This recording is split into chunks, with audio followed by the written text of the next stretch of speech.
it is the green crayon here. You won't be getting an intro today. I did record it, but I wasn't really feeling it, so I thought you could just have me talking instead. This is going to be my Bombshell Wonder Woman makeup. It's one of my favourite cosplays that I've done, and I do want to do other versions of Wonder Woman, but thought I would record this before I start trying to do other ones, which I haven't even got costumes for. I'm rambling.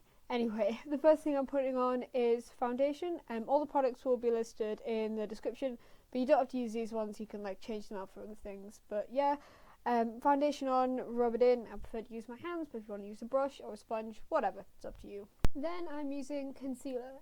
Because I put my foundation on with my hands, I don't really have to put the concealer in the places that are hard to reach with the foundation. But in most comic books, people have perfectly white skin, so do try and use it more liberally than you usually would. Yeah, sorry about that. People in comic books don't have accurate human representation. Then I'm just setting the whole thing with powder.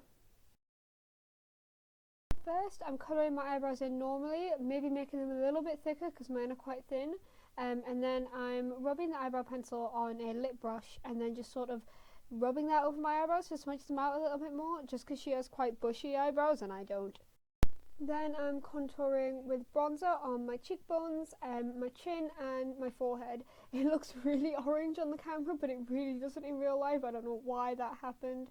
I'm doing my nose by rubbing my finger on the powder and then just dusting it on just so it's not as thick. Then I'm using a cream highlighter to kind of contrast the contouring that we did before, down my nose, along the top of my cheekbones and underneath my eyebrows, just to add the more sort of bushiness to them. You should also add, if you're using the stuff that I'm using, you really do not need a lot of this stuff. It's sort of greasy and goes a lot further than you need it to. And I'm also using it as an eye primer because I don't actually have one, and I'm using it on my eyebrows and then rubbing it down over my eyelids.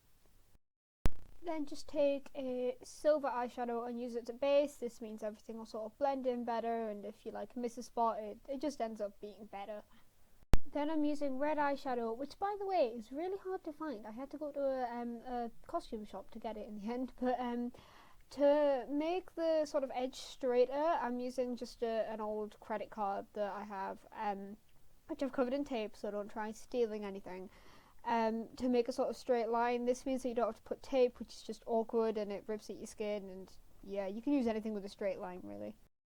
Then I'm taking a sort of darker purple that has quite a lot of red pigmentation in it. If you have like sort of any metallic purples, that's kind of what I'm talking about.